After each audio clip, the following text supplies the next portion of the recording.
IPTU da capital, o reajuste ainda continua dividindo Executivo e Legislativo de Florianópolis. O projeto de lei da Câmara de Vereadores que suspendia o aumento do imposto para este ano havia sido vetado pelo prefeito. Com isso, os carnês devem ser emitidos com aumento de até 50% no valor. Continua o combate à dengue em Itajaí. Para reforçar a campanha, a verba destinada ao carnaval da cidade será usada pelos profissionais da saúde. Trânsito parcialmente liberado. Ponte que liga Santa Catarina ao Rio Grande do Sul volta a receber veículos pesados em meia pista. Com a estrutura interditada desde o ano passado, o desvio para chegar ao estado vizinho era superior a 200 quilômetros. Inquérito do caso Ricardinho. Delegado conclui que o policial militar cometeu os crimes de homicídio doloso e embriaguez ao volante. A hipótese de legítima defesa foi descartada e, se condenado, Luiz Paulo Mota pode pegar até 30 anos de prisão. O Band Cidade desta quinta-feira já está no ar.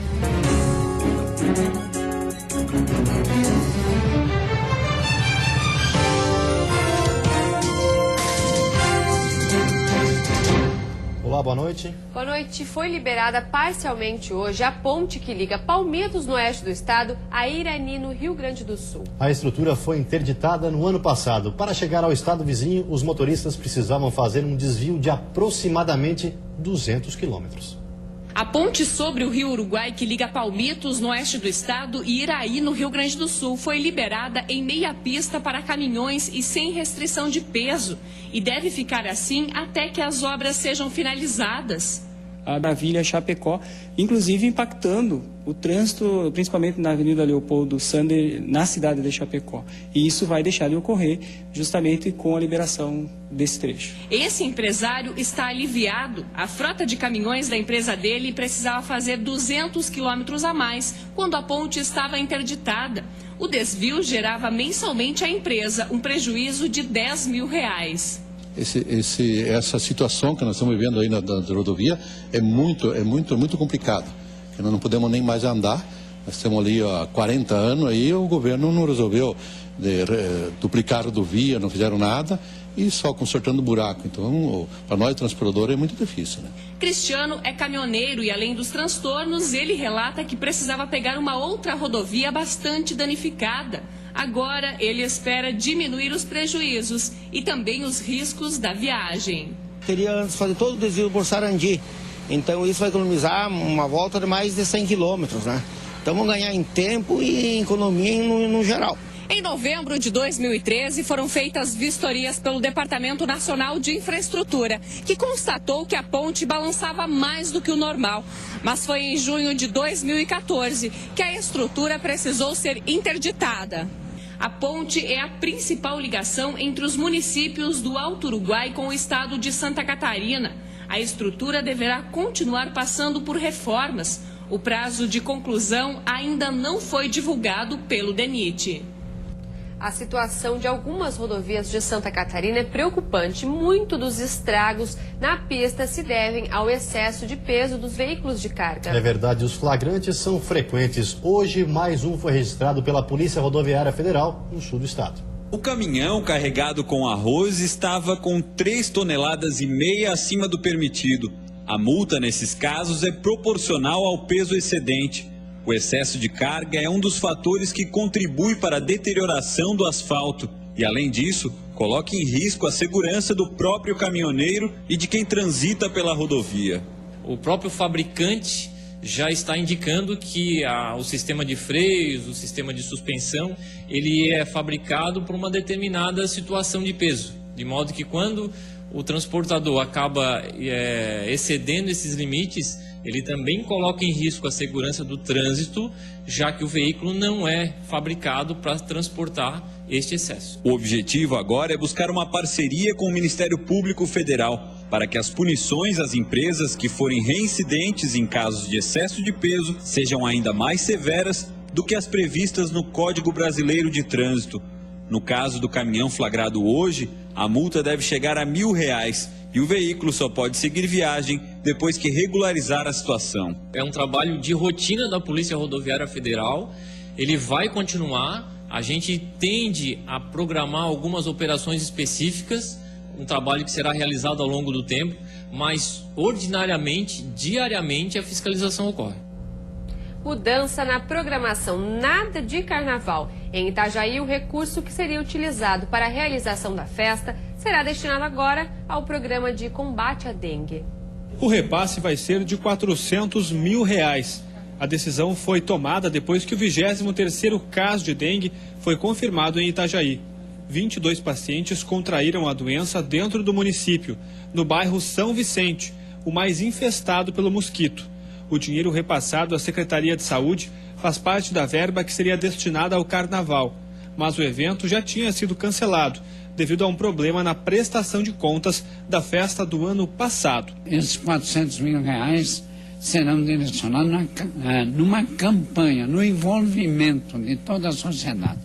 Agora nós vamos nos reunir com a coordenação da vigilância da Secretaria da Saúde e juntos, com as lideranças, junto com a sociedade, com os veículos de comunicação, dar-nos o melhor destino desses recursos. Além do repasse financeiro, profissionais da Secretaria de Saúde Estadual vão a Itajaí para ajudar a vigilância epidemiológica municipal no combate à dengue.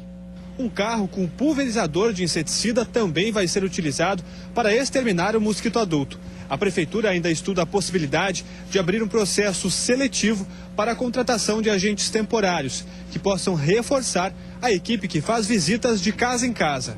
No entanto, eu volto a dizer assim, que ainda que a gente tivesse um batalhão na rua, se as pessoas, se a população, se os munícipes não olharem o seu pátio, não tirarem qualquer tipo de reservatório para que não haja proliferação do mosquito, a gente não vai vencer essa guerra. Na semana passada, um mutirão de limpeza foi realizado no bairro onde vivem os pacientes com dengue. Garrafas, bromélias e pratos de plantas foram retirados das casas. A ação pode se repetir nos próximos dias. E depois do intervalo é preciso ter cuidado. O número de queimaduras por água-viva cresceu 2.000% em todo o litoral catarinense. Já em Itajaí, a preocupação é com o escorpião amarelo. Só nesta semana, 32 animais foram encontrados.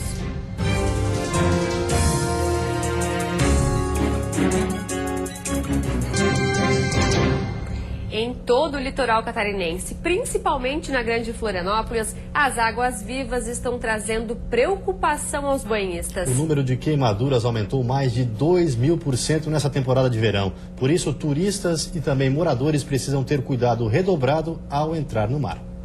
Um perigo silencioso que se esconde no mar. Basta caminhar pela areia para encontrar dezenas de águas-vivas. Situação normal na praia, se não fosse pela grande quantidade. Na temporada passada foram registrados em todo o estado cerca de 7.000 casos de queimaduras por águas-vivas. Neste ano, no entanto, desde outubro, o número já é bem maior e chega a 56.000. Uma epidemia que atinge principalmente Florianópolis pela quantidade de praias e pela incidência. Só na capital já foram 38.000 lesões. Já foi orientado, mas graças a Deus não aconteceu nada com a gente ainda. Já aconteceu, inclusive a minha filha já teve uma assadura, né, que fica vermelho e arde bastante. A Praia dos Ingleses é a campeã da lista. Muitos banhistas nem desconfiam, mas os bombeiros salva-vidas em uma das praias mais populares do norte de Florianópolis já atenderam 6.000 casos. A explicação, segundo este biólogo, estaria no clima. Está tendo uma maior reprodução desses animais. A outra é que determinadas massas d'água podem estar trazendo esses animais mais próximos à costa. Se nem toda a atenção ao entrar na água adiantar, o banhista deve procurar atendimento imediato. A queimadura não tem efeitos graves se for tratada corretamente. Primeiramente, sair da água, porque aí nós estamos eliminando o risco. De forma alguma coçar, de forma alguma passar a mão, enfim, apenas jogar água do mar e na sequência buscar o posto de salvamento. De acordo com o estudioso, 5 são as espécies mais comuns de águas-vivas. E a lesão causada por elas vem de uma toxina liberada no momento do contato, que quase sempre acontece sem querer. Por isso, para aproveitar a temporada sem problemas, a dica é ter cuidado. Ela não ataca a gente. Ela está lá passivamente, nadando na coluna d'água, capturando alimento. É a gente que, sem querer, tocando nela, acaba se queimando, né? Acaba se envenenando. Então essa é a razão desses acidentes no verão. A dengue não tem sido o único motivo de preocupação em Itajaí. Só nesta semana foram encontrados 32 escorpiões amarelos na área urbana da cidade. O animal é perigoso e apenas uma picada pode ser fatal. Os moradores do bairro Cidade Nova, em Itajaí, avisaram os agentes da Secretaria de Saúde que os escorpiões amarelos apareceram no pátio e até dentro das residências. Em apenas 3 dias, 32 foram capturados. Meu marido matou, mas depois foi aparecendo. Aí ele passou veneno, mas mesmo assim continuou aparecendo. O escorpião amarelo é um animal característico das regiões norte e nordeste do Brasil. Os agentes da Secretaria de Saúde acreditam que ele tenha chegado a Itajaí em um caminhão de mudança ou em um carregamento de madeira. E como o escorpião amarelo não tem um predador natural na região, ele pôde se reproduzir facilmente. Na verdade, eles estão escondidos em entulhos, em gretas, frestas e também em calçados, roupas. Por isso que a gente pede que o pessoal, que a população sempre olhe, verifique, bata os calçados antes de colocar para evitar acidente. A picada do escorpião amarelo é perigosa e pode até matar. Em caso de contato com o animal, a indicação é ir imediatamente para um hospital. Geralmente, no adulto, a picada é extremamente forte e daí fica vermelho no local com uma dor bem intensa, né? Mas ela não evolui, né? Geralmente não evolui. Já na criança e o idoso, né, é onde nós ficamos mais preocupados, porque ela pode evoluir, inclusive, né, evoluir para sintomas gastrointestinais, como náusea, vômito e até por último, né, edema pulmonar e morte. A sexta-feira vai ter presença de sol com variação de nebulosidade e pancadas isoladas de chuva, principalmente à noite. Temperatura mais amena. A mínima fica em 8 graus na Serra e a máxima em 31 no sul do estado. No Planalto Norte, mínima de 14 e máxima de 25 graus. No oeste, litoral norte e Grande Florianópolis, máxima de 27 graus. No Vale do Itajaí, mínima de 21 e máxima de 25 graus. Acessibilidade. A Prefeitura de Florianópolis assinou um termo de ajustamento de conduta e se comprometeu a melhorar a infraestrutura de 12 praias da capital. O acordo foi proposto pelo Ministério Público de Santa Catarina. O município tem o prazo de 6 meses para apresentar um projeto detalhando a situação das praias e o que precisa ser feito para adequá-las às normas de acessibilidade previstas na legislação. O acordo foi proposto pelo Ministério Público de Santa Catarina, que apurou as irregularidades no acesso e na infraestrutura das praias na capital. A Prefeitura terá 10 meses para executar as obras. Em caso de descumprimento, poderá ser multada em R$5 mil por dia. Você vai ver no próximo bloco, driblando a crise. O governador reuniu o colegiado e anunciou o programa de corte de gastos. E ainda maior repasse de ICMS. Lei estadual vai amenizar o prejuízo de 4 cidades sedes da Brasil Foods.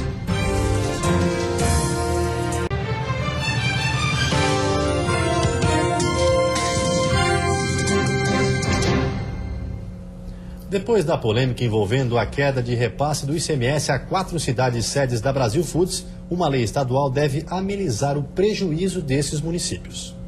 Erivaldo Oeste está entre as 4 cidades catarinenses que têm uma unidade da Brasil Foods e estaria tendo um prejuízo de cerca de R$500 mil com o recolhimento de ICMS, que é pago para a cidade portuária de Itajaí. A lei aprovada altera os critérios que determinam o índice de participação dos municípios no imposto sobre a circulação de mercadorias, o ICMS. Com isso, as empresas terão que fazer um repasse maior para as cidades onde estão sediadas. Para Erivaldo Oeste, a mudança representa mensalmente cerca de R$30 mil a mais no orçamento, o que, segundo o prefeito, ameniza, porém não resolve todo o problema, uma vez que o repasse é referente só ao que circula em Santa Catarina e não ao que é exportado. Nós temos que fazer com que haja a mudança dessa lei para que nós possamos sim ter uma retomada, ter os mesmos valores que tínhamos até 2011 e podermos daí oferecer os serviços básicos, pelo menos aos munícipes. A queda na arrecadação dos municípios aconteceu em 2012, quando a Brasil Foods, obedecendo uma mudança na lei, passou a emitir as notas fiscais pelo preço de custo e não pelo valor de venda, como era de costume. O governador Raimundo Colombo anunciou hoje nova proposta para a reforma da Ponte Hercílio Luz e apresentou também um programa de corte de gastos. Na reunião com todo o colegiado, o governador Raimundo Colombo ressaltou a importância de reduzir em média 20% o custo global do Estado. Cada secretário recebeu os relatórios com informações de 2014 sobre folha, custeio e investimentos de suas pastas. Até o dia 9 de fevereiro, cada gestor terá que apresentar uma proposta de redução de custos e o planejamento para 2015. No encontro foi lançado o Portal do Gestor Financeiro, um sistema desenvolvido pela Secretaria da Fazenda e SIDASC para melhorar a qualidade dos gastos do Executivo. Nós temos hoje 8.200 contratos do governo. Todos eles serão revisados, serão reavaliados, feitos por cada secretaria e com muita transparência, de tal forma que nós vamos conseguir qualificar o gasto e reduzir a despesa. Há um ganho no investimento muito significativo com essa conquista. E tudo isso é online. Raimundo Colombo também falou sobre a reforma da Ponte Hercílio Luz. Ele disse que vai negociar com a mesma empresa que construiu e entregou a estrutura em 1926. Então nós fizemos uma série de contatos e agora no Carnaval a gente vai aos Estados Unidos com reuniões já prontas, com toda a direção técnica, o vice-presidente da empresa lá, em Pittsburgh, para ver a possibilidade de que eles assumam essa conclusão dessa obra tão desejada por nós e que hoje nos causa tantos transtornos. E no próximo bloco, a Polícia Civil conclui inquérito sobre a morte do surfista Ricardo dos Santos. E ainda na capital continua o impasse sobre o aumento do IPTU.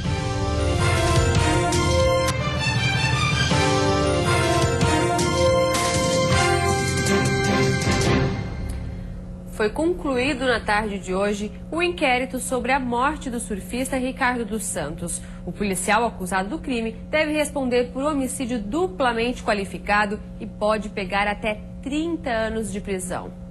O delegado Marcelo Arruda terminou as investigações na tarde de hoje. O inquérito foi encaminhado à Justiça, que agora redireciona as quase 100 páginas de laudos e depoimentos para o Ministério Público de Palhoça. O autor dos disparos, o policial militar Luiz Paulo Mota Brentano, vai responder por 2 crimes. Foi feito inicialmente por homicídio qualificado, pelo motivo fútil, pelo recurso que dificultou a defesa do ofendido e por embriaguez ao volante. 2 laudos ainda devem ser anexados ao processo. Um deles é o exame de balística da arma apreendida com um soldado da PM e o outro sobre a reconstituição do crime, realizada esta semana na guarda do Embaú. O delegado espera que os laudos fiquem prontos nos próximos dias. Ricardo dos Santos e o policial militar teriam se desentendido em frente à casa do surfista, na guarda do Embaú, em Palhoça, no dia 19 deste mês. O PM, que estava de folga, confessou ter dado 2 tiros na vítima, mas alegou legítima defesa. Um dos disparos acertou Ricardinho pelas costas e o outro atravessou a lateral do corpo. O atleta morreu um dia depois.